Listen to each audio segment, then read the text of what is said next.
भगवान के नाम में कितने भी यानी पापी चाहे हो चाहे कुछ भी भगवान का नाम उद्धार कर देता है। इसलिए पिताजी आप भगवान का भजन करो। देहे मांस रुधिरे विमतिम तेयत्वम।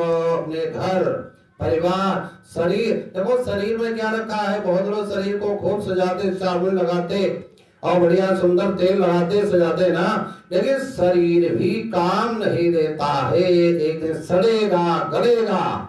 सीरियत शरीरम, इसलिए ये शरीर भगवान ने दिया है, इसके द्वारा पिताजी भजन करो। देखो देहे तिमांस रुधिरम भीमति और जाया सुता दे सदा ममता विमुंचो। देखो पत्नी है, पुत्र है, संसार में ये इनको क्षण भंगुर समझो, पता नहीं किस समय पानी का उठा हुआ बुलबुज्जा थोड़ी देर ठहर सकता है, लेकिन संसार का कोई भरोसा नहीं। क्या भरोसा है इस जिंदगी का, साथ देती नहीं है किसी का। इसलिए पिताजी भगवान का भजन करो, संतों महात्माओं का संग करो, किसी के दोषों को मत देखो। देखो लिखा है अन्यस्य दोष गुण चिंतन माश मुक्ता सेवा कधार समहो नितराम पिवत्वम। किसी के दोष मत देखो, किसी के गुणों का बखान भी करना आसक्ति बन जाती है। किसी के जैसे गुण बखान करो तो मन में जैसे कोई बढ़िया नाच रहा हो और आप उसकी बड़ाई करो तो ये एक भाव मन में बनेगा कि हम वैसे नचते, मतलब ध्यान नहीं देना चाहिए।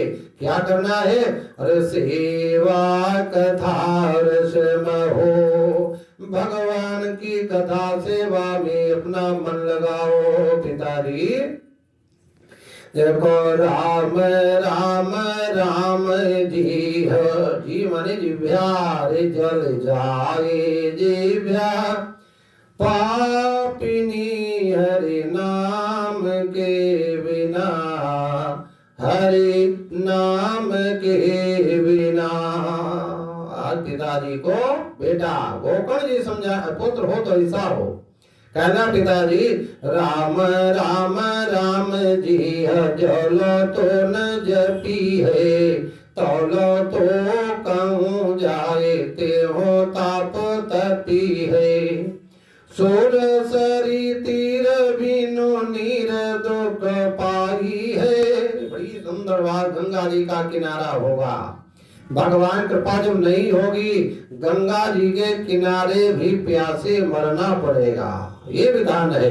अरे सुर तरो तरे तो ही तारे दसताई है। विचार किया आपने, यानी कल्प वृक्ष के नीचे पड़े रहोगे लेकिन गरीबी नहीं छोड़ेगी जब तक भगवान की कृपा नहीं। जैसे आप लोग कथा सुन कर रहे हैं, देखो राजा दशरथ के 4 पुत्र थे, ठीक नहीं थे, राम लक्ष्मण भरत शत्रुघ्न, और उनके भैया 4 पत्नी, यानी राजा दशरथ की 4 बहुएं। लेकिन राजा दशरथ के जो प्राण निकले तो जानते हो, कोई नहीं पास में पानी को देवैया नहीं, किसी ने पानी नहीं पूछा, इतना दुख था उस समय।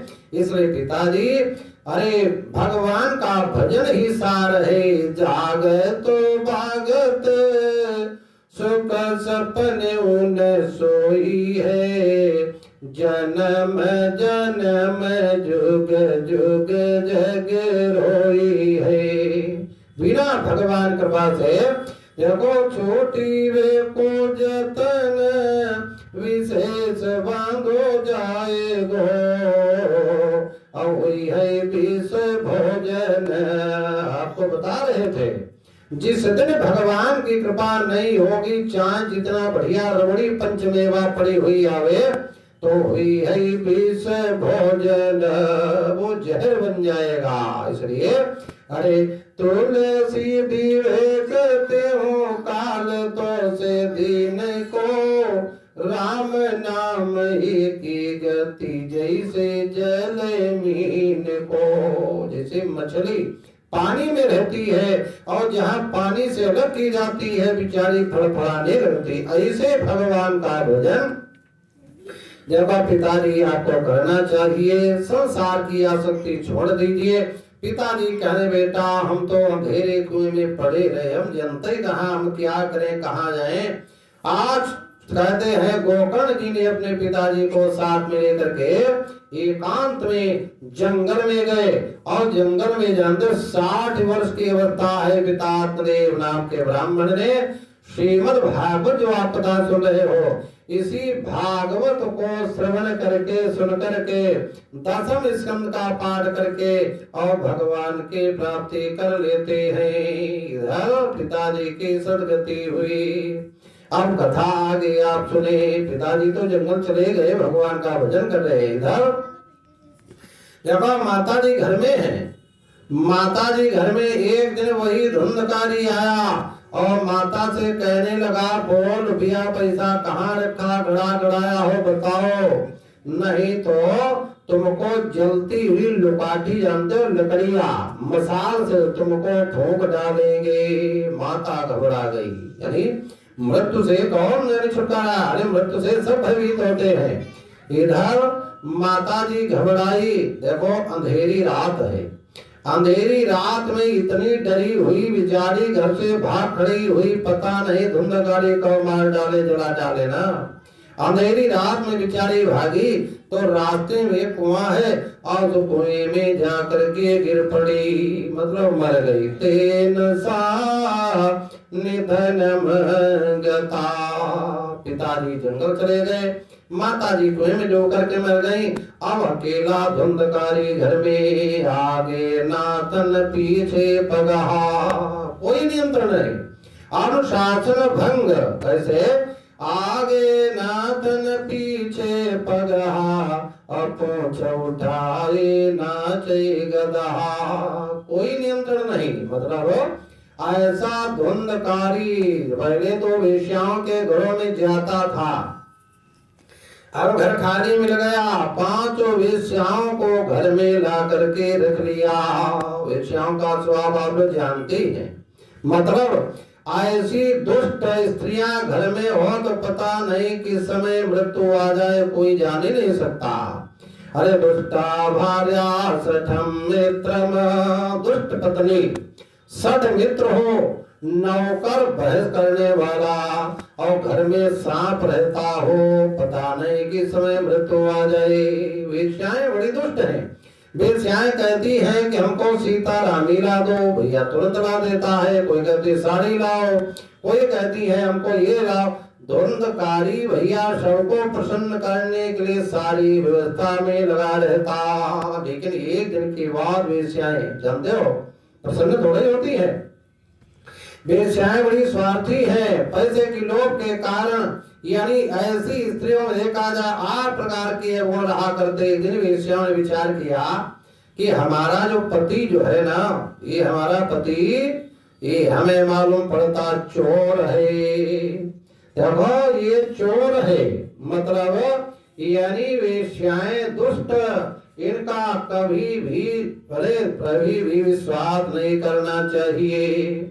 घर में कहते सुलक्षणा पत्नी हो, कार्य सुमंत्री, अरे हरे सुमंत्री, करणे सुदासी, अभोजे सुमाता, सयने सुरंभा।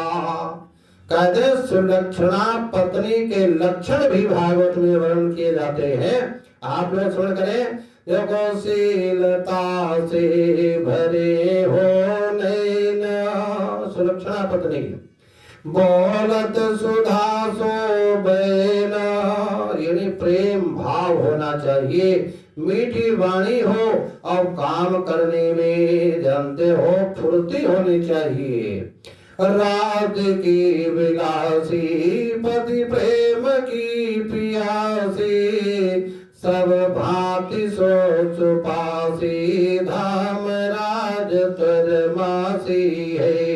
ऐसी पत्नी अरे रहे ना उदासी। पत्नी को घर में प्रसन्न रहना चाहिए। देखो घर में पतिव्रता पत्नी अपने श्रृंगार से धो करके हंसती है, खिलखिलाती है, प्रसन्न रहती है और अपने पति की सेवा में रहती है। ऐसी पत्नी हर की ने तप कासी ऐसो भाग्य नर जासी।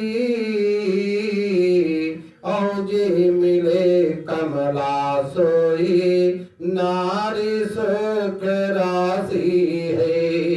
धन्य है ऐसी पतिव्रता पत्नी। देखो यानी लक्ष्मी का वास होता है।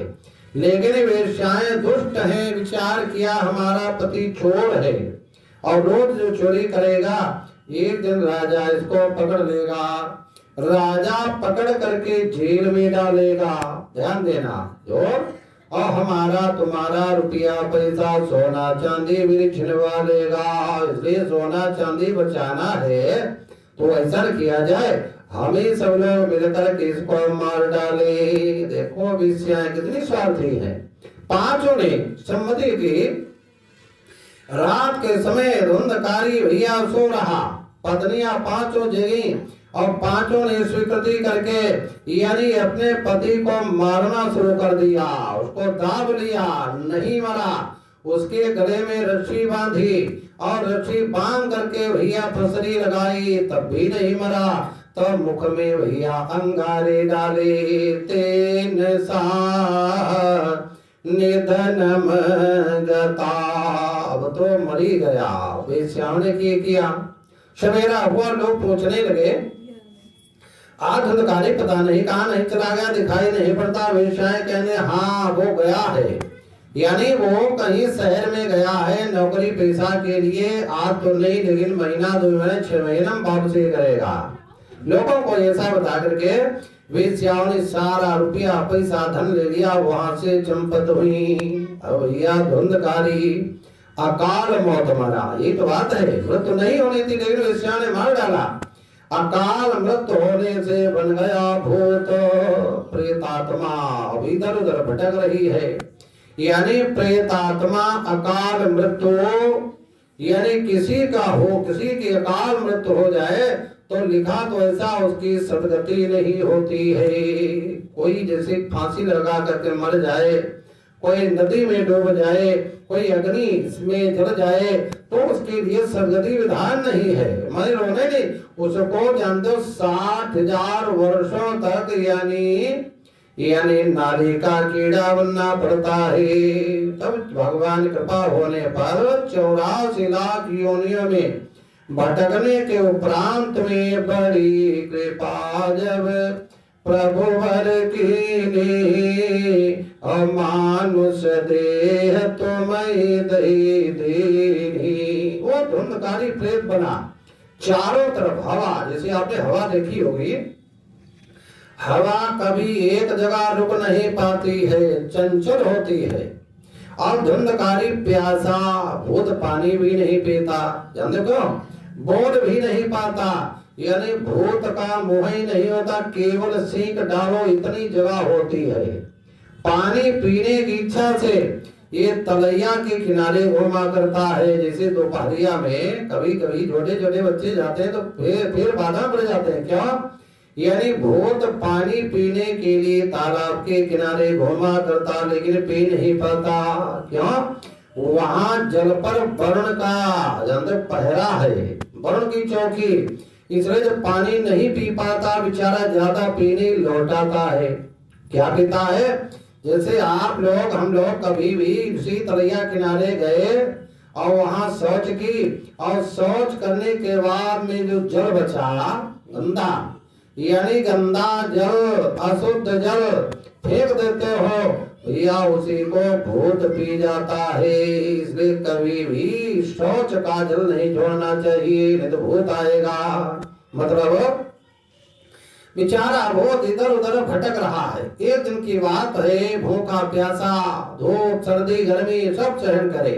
एक दिन की बात है, गोकर्ण देखो इनका भैया है, गाय से उत्पन्न होने वाला गोकर्ण ने सुना हमारे पिताजी नहीं रहे, तो पिताजी की सदगति के लिए, माता की सदगति के लिए गया धाम, पितरों का कल्याण। जिसके पुत्र गया धाम में पहुंच जाते हैं भैया, उनका तरण तारण होता है। देखिए ना, कथा आप लोग सुन रहे हैं। गोकर्ण जी ने गया में पिंड लगाए।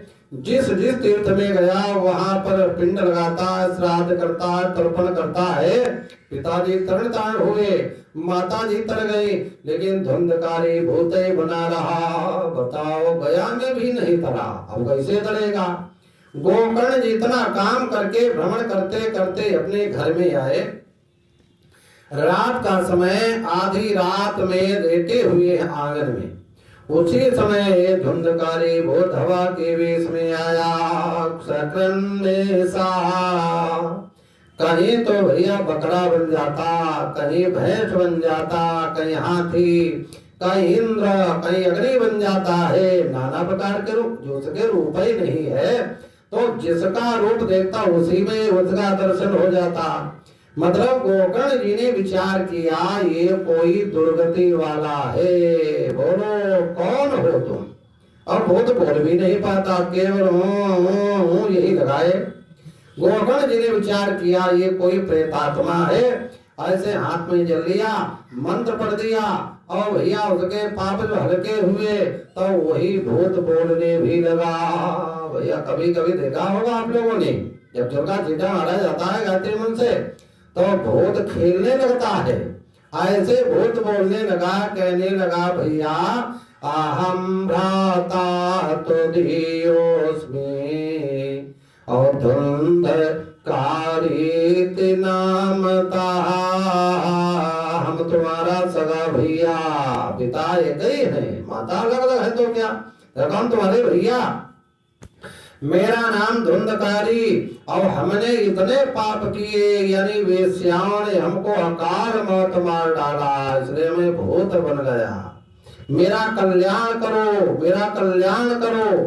गोकर्ण जी कहने लगे, अरे तुम लोगों के लिए मैंने गया किया, श्राद्ध किया, पिंड लगाए, और तब भी तुम्हारी मुक्ति नहीं हुई। धुंधकारी ने सैकड़ों गया करो, हम ऐसे नहीं करने, इतने बड़े पाप ही हैं। गोकर्ण जी कहने, कोई बात नहीं बेटा, गुरु को।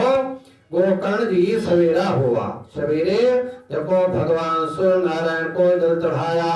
एक बात और बताएं आपको, बहुत लोग कहते हैं महाराज जी भगवान दिखाई नहीं पड़ते हैं। हमने कहा देखो प्रातः काल सूर्य नारायण ही भगवान नहीं तो क्या है। प्रत्येक हिंदू का धर्म होता है, देखो सूर्य नारायण भगवान को जल चढ़ाना चाहिए। आरोग्यम भास्कर आत्मिच्छेत, यानी सूर्य नारायण भगवान की जो सेवा करता रहेगा कभी रोगी नहीं होता है। बुखार, खांसी, जुकाम, यानी थोड़ा फुंसी ज्यादा निकल रहे हो तो इतवार का व्रत रहना सीख जाओ, बीमारी नहीं आती है। एक समय की बात, ऐसे जगह कथा हो रही, सवेरा हुआ, मैंने स्नान किया, हाथ में लोटा में जल करके सूर्य नारायण भगवान को अर्घ दे रहे थे। वहीं पर एक आर्ष समाधि साइकिल लेकर के निकला। कहने, अरे पंडित जी ये क्या कर रहे हैं तमाशा? हमने कहा तमाशा कर रहे हैं, हम भगवान सूर्य नारायण को जल दे रहे हैं। करे सूर्य नारायण तो 50,000 योजन ऊंचे, और तुमने जल गिरा दिया जमीन में, बताओ उनको कैसे मिला? हमने कहा सुनो, हमारे पास मंत्र है, इन मंत्रों से जो भी हम भगवान देवी देवताओं को चढ़ा देते हैं, वो देखो देवी देवताओं को चढ़ाया हुआ प्रसाद देखो वो सभी देवी देवताओं को प्राप्त हो जाता है। हमारे मंत्रों से ये जल सूर्य नारायण भगवान को सप्लाई हो जाता। कहला हम नहीं मानते, हमने कहा नहीं मानते, जाओ। अरे हम जाए कैसे? आप कथावाचक हो, कथा सुनाने, आपको समझाओ। तो हमें बहुत लोग प्रमाण दिए लेकिन नहीं माना। जब ज्यादा जिद करने लगा तो हमको भी क्रोध आ गया। हमने उसकी माता को गाली बक दी, साइकिल लेकर स्टैंड खड़ी कर दी, खड़ा हो गया। पंडित जी दिमाग खराब। हमने कहा क्यों भैया? कहले हमारी माता को गाली दे रहे, हम लोग कहाँ रहते हो? कहले महाराज जी रहते हैं जलालाबाद शाहजहांपुर के पास। हमने कहा ओ देखो, हमने गाली यहाँ दी और शाहजहांपुर में गाली कैसे पहुंच गई? पहुंची कैसे? अभी तुमने गाली दी। हमने कहा जो हमारे द्वारा दी हुई गाली जब शाहजहां पर पहुंच गई तो हमारे द्वारा मंत्रों से जल सूर्य भगवान को नहीं मिलेगा। बताओ, शंका हो रही। यानी मंत्र से दिया हुआ जल सूर्य नारायण को क्यों नहीं मिलेगा? हाँ पंडित जी मान गए। हमने कहा न तुम रामायण न गीता न भागवत तो गाली मानते हो। पर नहीं महाराज जी, अब हमको प्रमाण मिल गया। तो कहने का तात्पर्य से आज गोकर्ण जी ने सूर्य नारायण को जल दिया और हाथ जोड़े और सूर्य नारायण भगवान से क्या प्रार्थना करते हैं? मेरे भैया के मुक्ति का कोई साधन बताओ। स्तंभन कर दिया। सूर्य नारायण वहीं पर रुक गए। सूर्य नारायण भगवान कहने लगे, सुनिए, अपने भैया की मुक्ति चाहते हो तो श्रीमद् भागवतान मुक्ति सप्ताहे वाचनम करो। अपने भैया की मुक्ति चाहते हो तो श्रीमद् भागवत की कथा 7 दिन सुना दो, तर जाएगा, तरण तरण हो जाएगा। ठीक है, यानी सब लोगों ने बात सुनी। आकाशवाणी हुई थी, कोई साधारण थोड़ी है। मतलब वहां पर गोकर्ण जी ने बढ़िया सुंदर ऐसे मंडप बनाया, केला के पत्ते लगाए, भगवान का आसन विराजमान करके और भगवान की श्रीमद् भागवत कथा प्रारंभ की। अपने भैया को भी याद किया, बुलाया और धुंधकारी हवा के वेश में झोंक बन करके आया। जानते हो हवा है ना, बड़ी तेजी झोंक बनकर के आया, लेकिन हवा रुक भी नहीं पाती है। तो धुंधकारी से चारों तरफ चक्कर लगाए, देखा कुछ नहीं। एक 7 गांठ वाला बांस मिल गया, उसी में छिद्र है। यानी धुंधकारी छोटा भेद बना करके उसी छिद्र में धुंधकारी बैठ गया। ध्यान दो, यानी गोकर्ण जी ने कथा सुनाई, शाम को विश्राम किया, एक गांठी टूट गई। दूसरे दिन दूसरी गांठी, तीसरे, यानी 7 दिनों में 7 गांठें फट गई और धुंधकारी सामने प्रकट हो गया। अहम भ्राता तदीयोस्मि, भैया तुमने हमारा कल्याण कर दिया। भगवान की कथा सुना करके मेरा मोक्ष कर दिया। अब धुंधकारी बहुत थोड़ी है, बढ़िया सुंदर पीले पीले कपड़ा पहने और गले में माला पहने, कुंडल पहने, मुकुट लगाए और वहीं पर भगवान के तरफ से विमान भी आ गया। और धुंधकारी ने अपने भैया को प्रणाम किया, भागवत भगवान को नमन करके और उसी विमान पर बैठने चला। गोकर्ण जी का अरे अरे रीति जल्दी पार्षदों से कहा कि हमारे श्रोता तो यहाँ सब बैठे हैं, कथा सबने सुनी और विमान तुम एक ही लोग के लिए लाए हो, क्या मतलब? कथा सबने सुनी है। पार्षद लोग कहने लगे, हाँ कथा सुनी सबने, लेकिन जिस विधान से तुम्हारे भैया धुंधकारी ने कथा सुनी उस पर मनन किया, विचार किया। देखो दिन भर कथा सुने, फिर मनन करता था, विचार, अरे आज महाराज जी ने ये कथा सुनाई, वो कथा सुनाई। इसी प्रकार सुनते तो सब लोग थे, लेकिन अरे वही की कथा वही छोड़ देते हैं। श्रोता भी कई प्रकार के होते हैं। श्रोता सुमति सुशील अति कथार से हरिदास पायो अति गोपमपि सज्जन करहि प्रकाश। श्रोता बुद्धिमान होना चाहिए, कथा भगवान की हो, बहुत जल्दी मोक्ष हो जाता है। ध्यान दीजिए, लेकिन श्रोता भी कई प्रकार के होते हैं। एक तो श्रोता माने भगवान की कथा प्रारंभ हो उसके पहले आसन लगा करके बैठ जाते और कथा में आरती के बाद में जाते, जो कथा में सुनाया गया उस पर विचार करते हैं, उनको श्रोता कहते हैं। और कुछ लोग कथा में आए, कथा बढ़िया नहीं लगी, जानते हो, पीछे बैठे ढोक लगाई और भैया सोने लगते हैं, उनका नाम होता सोता। नंबर 3, एक कथा में आते हैं, न कथा सुनते हैं, न सुनने देते हैं। मतलब जैसे सरवता नहीं कटकट कटकट चलता है, ऐसे वे श्रोता बने रहते हैं, न सुने न सुनंदे। मतलब और चौथे नंबर के श्रोता बड़े विचित्र होते हैं। बताएं देखो, जैसे अपने घर से चले तो पुरानी वाली चप्पल टूटी फाटी लाए और कथा में किनारे निकाली, कथा सुने और आरती वही तुरंत ही बढ़िया नई वाली मचा करके चले गए, पुरानी छोड़ गए। उनका नाम होता सरकौता। ध्यान दीजिए, मतलब जिस भाव से तुम्हारे भैया धुंधकारी कथा सुनी, उस भाव से कथा नहीं सुनी, कथा सुनने में भेद हो गया। इसलिए देखो फल में भी भेद हो गया। ध्यान दीजिए, देखो गोकर्ण जी कहने कोई बात नहीं, अब की चूके अब की थोड़े चूकने देंगे। धुंधकारी विमान पर बैठ करके भगवान के परम धाम गया। इधर अब की श्रावण के महीने में गोकर्ण जी ने इसी कथा को अपने यहाँ ध्यान से बनाया। अब कथा सुनने वाले मन में विचार करते हैं कि एक बार चूके अब थोड़े चूकेंगे, अब लो नसानी अब नान सही हो। ध्यान से कथा सुनते हैं, मनन करते हैं, विचार करते हैं। जो जो कथा सुनाई गई उन पर विचार किया। मतलब 7वें दिन ऐसा हुआ, बहुत बड़ा भारी विमान आ गया और उसी विमान पर देखो कथा सुनाने वाले गोकर्ण जी और सुनने वाले जितने हैं, जैसे भगवान राम के साथ में सारे अयोध्यावासी, जानते हो साथ ही में चले गए थे। बचा कौन था? यानी हनुमान जी को अयोध्या का राज दे करके सारे अयोध्यावासी पाके धाम चले गए थे। ऐसे विमान पर बैठ करके आज वहां पर जितने श्रोता थे सब भगवान के परम धाम को जा रहे। ये भागवत की महिमा।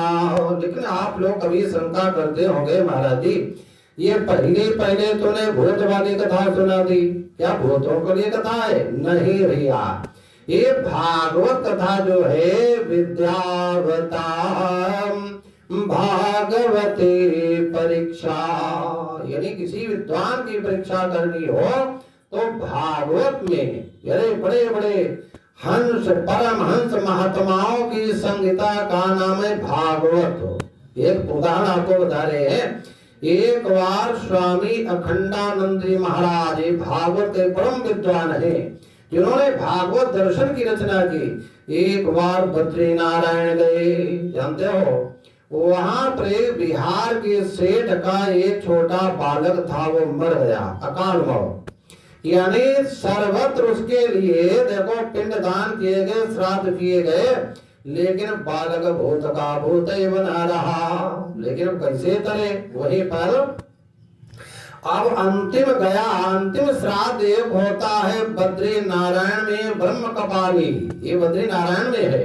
इस ब्रह्म कपाली में वही सेठ जी अपने उस बालक की गया श्राद्ध करने के लिए पधारे। लेकिन वहां बालक भैया अपनी माता के ऊपर आकर के बातें करने लगा।